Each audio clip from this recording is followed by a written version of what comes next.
O mundo fala sobre o equilíbrio na vida de trabalho, mas nós encontramos que a resposta não está tanto no equilíbrio como na busca da vida íntegra que nos é oferecida em Cristo. O segredo está em permitir que o Rei dos Reis, Jesus Cristo, esteja em primeiro lugar em tudo. Agora que apresentamos estes programas introdutórios, nossa esperança é que você se matricule na dinâmica série Vida Transformada no Trabalho. Jesus disse que veio ao mundo para anunciar uma nova aliança, e isto quer dizer que o reino do qual ele falou estaria entre nós. Uma das principais questões da qual Jesus falou é não priorizar nosso trabalho, mas buscar primeiro o reino. Para mim, este foi um processo difícil e lento. Certa vez, por um período de 6 meses, cada dia Deus me fez ler Mateus 6:24.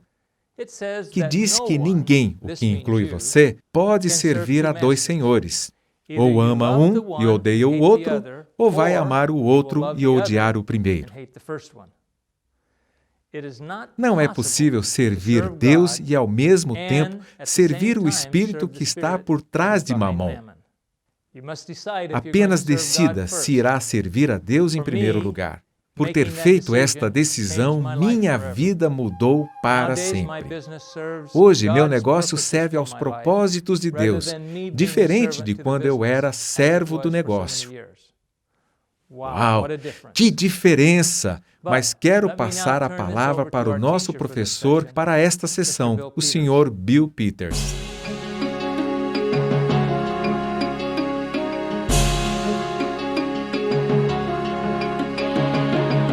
Antes de entrarmos no assunto deste programa, vamos rememorar o que aprendemos até aqui nesta jornada. Nós vimos algumas verdades bem básicas. Nosso trabalho faz parte do nosso chamado por Deus. Desde o princípio, nosso trabalho tem sido administrar a criação de Deus, se relacionando com Ele. Isto envolve atender amorosamente às necessidades dos outros, e em assim fazendo servimos a Jesus. Para compreender melhor nosso relacionamento com Deus e de como ele afeta nosso trabalho, precisamos renovar as nossas mentes da maneira mundana de pensar. Esta renovação envolve o tirar a ideia de que o sagrado e secular são coisas distintas nas nossas vidas. Também significa que somos administradores e não proprietários de tudo que temos, e que seremos chamados a prestar conta da nossa mordomia. Deus espera resultados. Transformar o modo de trabalhar implica numa vida na dependência de Deus e não na autossuficiência. Implica não apenas numa conduta justa e profissional, mas também que deixemos o Espírito Santo nos conduzir. Estas são verdades básicas que formam o fundamento deste programa, Trabalhando no Reino.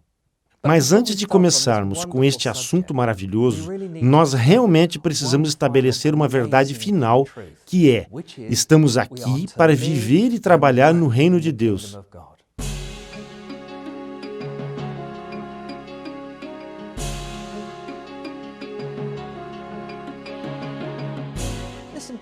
Vejam isto. Ele nos libertou do poder das trevas e nos designou para o reino do Filho do seu amor. É ali que devemos viver, no reino de Deus. Como Jesus disse, procurem o reino de Deus e a sua justiça, e todas estas coisas vos serão acrescentadas. Deveríamos procurar ou nos esforçar pelo reino de Deus. Um pouquinho antes temos a oração do Pai Nosso. Ela inclui o reino venha, seja feita a sua vontade tanto na terra como no céu. Jesus disse que deveríamos orar para que o reino de Deus venha e que fosse feita a vontade de Deus. Senhor, a prioridade do seu reino acima da nossa vontade.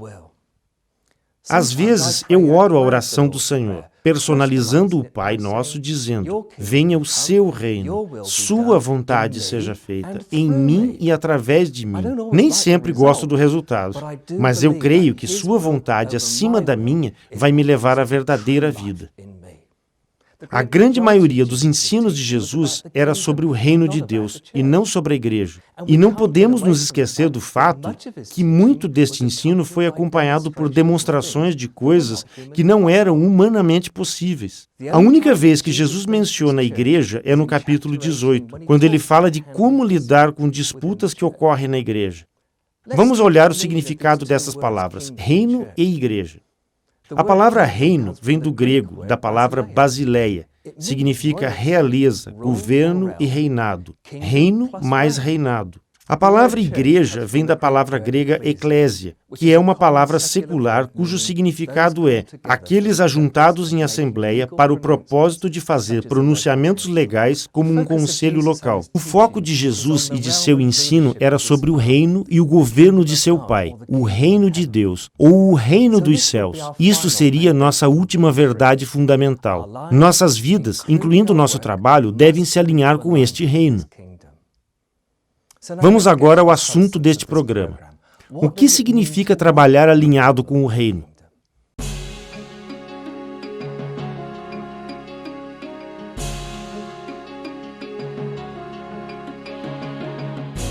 Voltando ao Evangelho de Mateus, nós lemos: não ajuntem tesouros aqui na terra, onde a traça e a ferrugem destroem, e onde ladrões arrombam e furtam.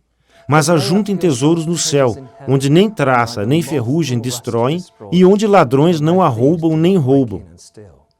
Porque onde está teu tesouro, ali também estará teu coração.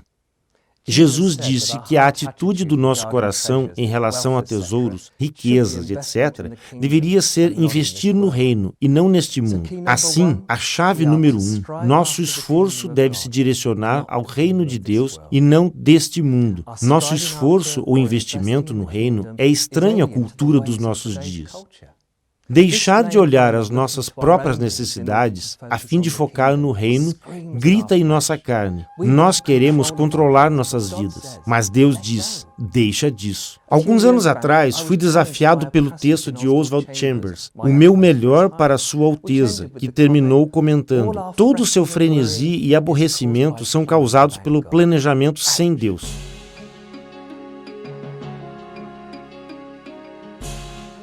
Gostaria de olhar para a parábola das minas. Você vai achá-las em Lucas 19, e se você tiver uma Bíblia à mão, você pode dar uma olhada. Nos tempos de Jesus, uma mina valia um salário de 3 meses de um trabalhador braçal. Em Mateus 25, temos uma parábola parecida, a dos talentos. Um talento valia mais que o salário de 15 anos. Portanto, estamos falando de muito dinheiro. Certo homem nobre foi a um país distante para receber um reino e depois voltar. Este homem nobre se parecia com Jesus, pois o povo o via como um rei, que receberia uma coroa e um reinado físico quando entraria em Jerusalém. Contando esta parábola, Jesus estava combatendo esta expectativa, esta compreensão errada do reino. Mas os cidadãos do seu próprio país o odiavam e, por isso, enviaram uma delegação para lhe dizer: não queremos que governe sobre nós. Muitos judeus sentiram o mesmo a respeito de Jesus, mas no verso 15 ele diz que ele voltou e com o reino. Uma tradução até diz que retornou com plenos poderes reais. Aleluia! Os outros personagens desta parábola são os servos. Eles pertenciam a este nobre que nós dizemos representar Jesus. Nós também pertencemos a Jesus. 1 Coríntios 7, 23 diz: vocês foram comprados por alto preço, não se tornem escravos de homens. Concluímos que os servos nos representam. Agora, o que este nobre, Jesus, ordena que seus servos façam? No verso 13, ele lhes dá uma mina a cada um e diz: façam bons negócios até que eu venha. A cada servo foram dados recursos, no caso a mina, e pedido que fizesse os recursos trabalhar por eles. Eventualmente, o nobre retorna e chama os servos a prestarem conta de modo que ele pudesse averiguar quanto cada homem ganhou negociando. Estamos falando de negócios. Os primeiros dos 2 servos aumentaram o montante daquilo que lhe foi dado administrar. Eles foram recompensados porque foram fiéis nas coisas pequeninas. E a recompensa? cuide de 10 cidades. Deixe-me perguntar, quais recursos Deus pediu que você administrasse? Para a maioria de nós, isto inclui casamento, família, relacionamentos, trabalho, energia, dinheiro, habilidades, experiências, dons, entendimentos, oportunidades e assim por diante. Voltando à parábola. O que ela nos fala a nós, servos de Jesus, sobre a administração desses recursos? A resposta a esta pergunta nos dá mais 3 chaves que conectam o reino ao nosso trabalho. De assumir responsabilidade pessoal. Nós devemos assumir a responsabilidade dos recursos que nos foram confiados. E seremos chamados a prestar contas da nossa mordomia. Deus espera rendimento. A terceira traz recompensa. Na medida em que provamos ser dignos de confiança, Deus nos dará a responsabilidade sobre coisas maiores. Não importa quão pequeno ou insignificante seja o nosso círculo de responsabilidade. 3 semanas atrás, eu estava realmente estressado e frustrado porque esqueci de pintar o teto da nossa cozinha que estávamos reformando.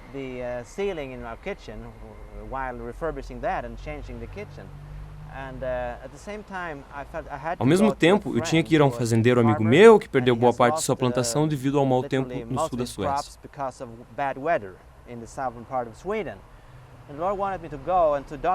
Eu queria ir documentar isso, levar o caso a uma conferência para que pudéssemos orar e entender que é uma situação séria agora. É como se fosse Deus soprando a trombeta e dizendo, tem mais, tem muito mais por vir. Assim, reservei um tempo para isso e furtivamente passei numa loja e comprei tinta para o teto da cozinha e perguntei ao proprietário se sabia de alguém que podia me ajudar, que perdera totalmente meu cronograma. O dono perguntou para quando eu queria esta pessoa e eu respondi, bem, pode ser agora. Ao que ele respondeu que já estava com a agenda toda tomada pelas próximas 3 semanas. Insisti, sei que seria inconveniente, mas eu preciso para essa noite. Bem, saí dali e visitei meu amigo por umas 2 horas. Quando já estava de volta em minha casa, não é que chega o dono da loja de tintas dizendo, decidi ajudar você. Vestiu um macacão, pegou as ferramentas e começou a pintar o forro. Porque o cara era profissional, tudo ficou pronto em apenas 1 hora. A lição que aprendi deste episódio é que Deus nos ajuda nos pequenos detalhes de uma maneira que não podemos imaginar. E tente entender, mesmo antes de termos obedecido. Assim, literalmente ganhei 4 horas depois de ter gasto 2 na visita. Pensei estar 2 horas atrasado, mas, com a ajuda, fiquei adiantado 2. Deus tinha tudo sob controle e nós precisamos obedecê-lo e colocar as prioridades na ordem certa. Porque quando vamos com Ele, servindo a Ele, Ele é quem nos serve de uma maneira muito mais abrangente do que nós faríamos. Bem, ainda não tínhamos terminado com a parábola das minas. Voltemos ao terceiro servo. Ele não fez nada com sua mina, e aqui vai como ele prestou conta disso. Tive medo, porque és um homem severo. Agora um parênteses. Se o homem nobre representa Jesus, por que este servo o via como austero ou severo e não como um homem amoroso? Como vemos nosso relacionamento com Deus? O vemos como alguém que deve ser obedecido ou como alguém que me ama e que me quer abençoar? Talvez o terceiro servo o via severo, enquanto que os primeiros 2 o viam amoroso. De qualquer maneira, este servo continua dizendo, e o homem nobre o confirma no verso seguinte, tiras o que não puseste e colhes o que não semeaste. Assim, este homem nobre, ou Jesus, tira o que não depositou e colhe o que não semeou. Para aqueles de nós que estão nos negócios ou no mercado de trabalho, é muito difícil compreender. Envolve ultrapassar os limites percebidos pela realidade física e adentrar ou operar no âmbito espiritual, ao qual Jesus constantemente se referia como sendo o reino de Deus. Depois a gente continua, mas agora voltemos ao Bill.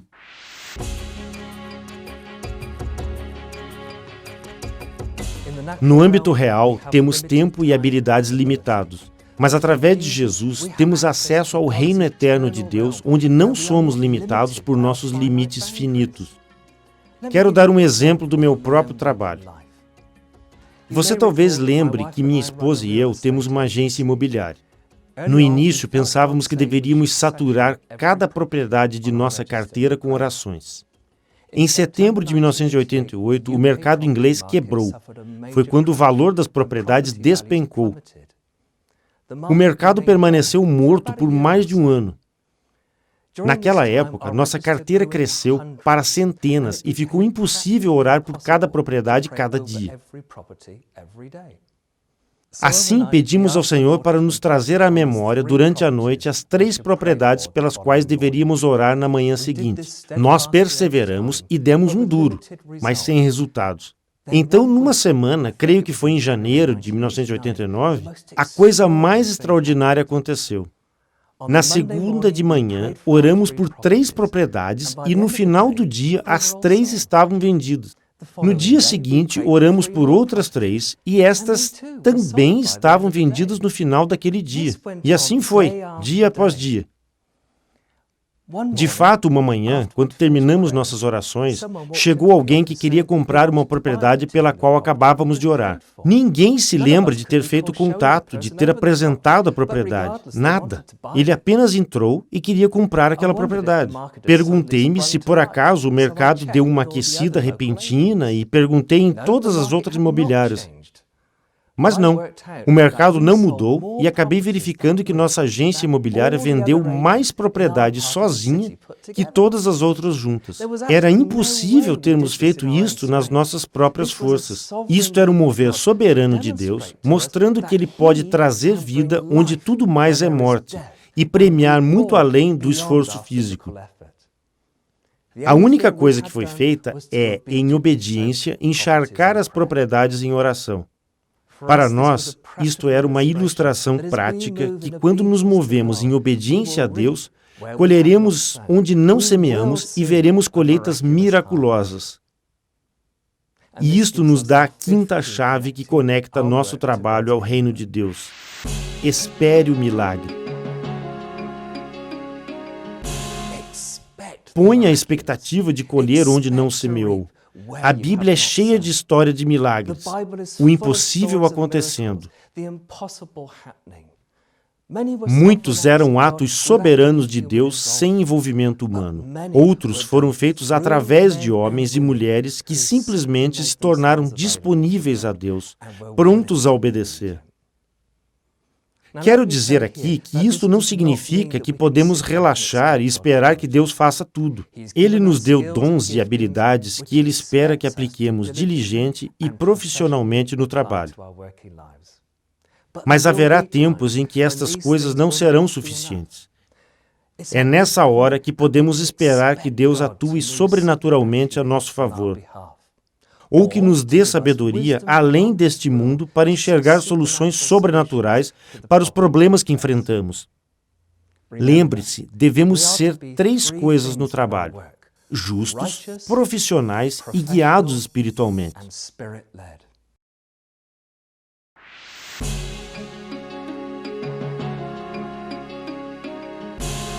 Até aqui, nossas chaves têm sido nosso relacionamento de trabalho com Deus. Esta próxima chave é sobre nosso relacionamento uns com os outros. Esta chave se encontra no Salmo 133.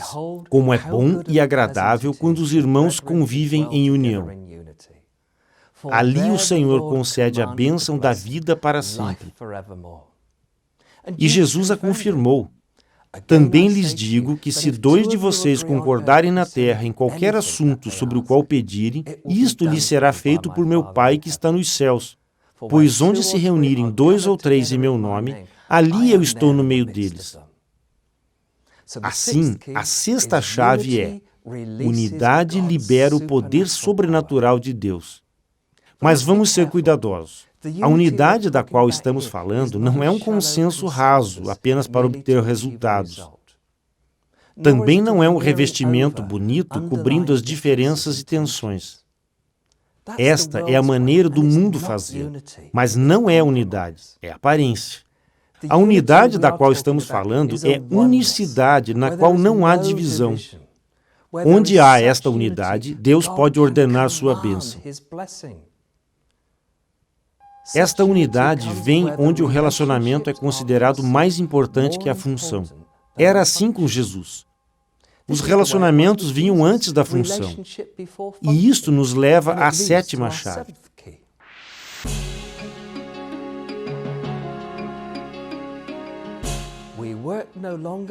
Não mais servos, mas amigos de Jesus. Que diferença isto faz? Uma grande diferença. Vamos deixar que o próprio Jesus nos explique. Vocês são meus amigos, se fizerem o que eu vos ordenar. Não vos chamo mais de servos, porque o servo não sabe o que o mestre está fazendo. Mas vos chamo de amigos, porque todas as coisas que escutei do meu Pai, eu vou-lo fiz conhecer. Num nível, somos servos de Deus. Ele nos comprou com o sangue de Jesus e nossas vidas não nos pertencem mais. Por isso, nosso papel na vida é obedientemente fazer sua vontade, esperando saber por quê. Função e não relacionamento.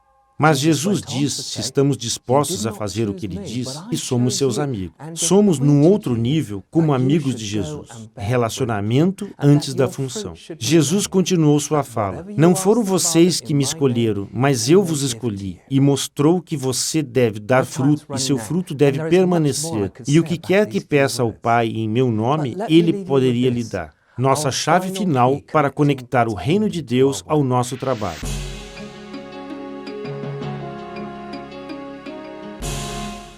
Nosso objetivo na vida e trabalho é frutificar em Deus antes de ter sucesso no mundo. O mundo mede o sucesso pelo dinheiro e possessões que temos ou pelo lucro que nosso negócio ofere. Deus mede nosso sucesso pela nossa obediência a Ele e pelos nossos frutos, nosso caráter divino transbordando na vida dos outros. Que maravilhoso nosso trabalho será quando isto acontecer. Assim que vivermos um caráter moldado por Deus no trabalho, poderemos influenciar muitas pessoas.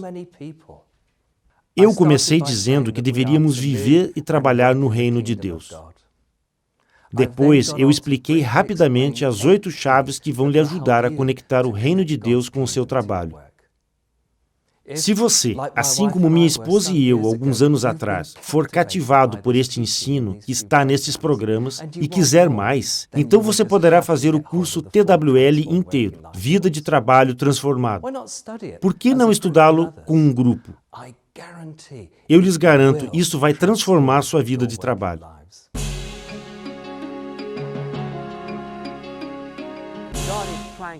Deus está tentando falar com o homem.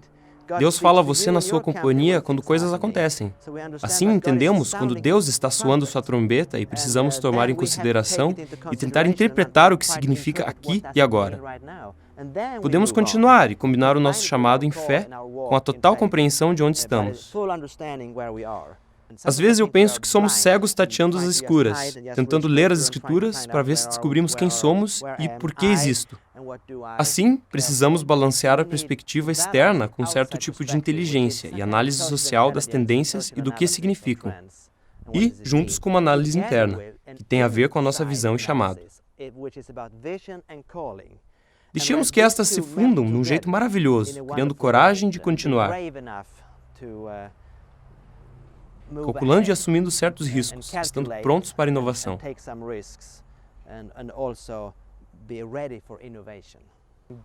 Deus acrescenta ideias novas que são inovação no processo e que podem nos dar uma vantagem competitiva.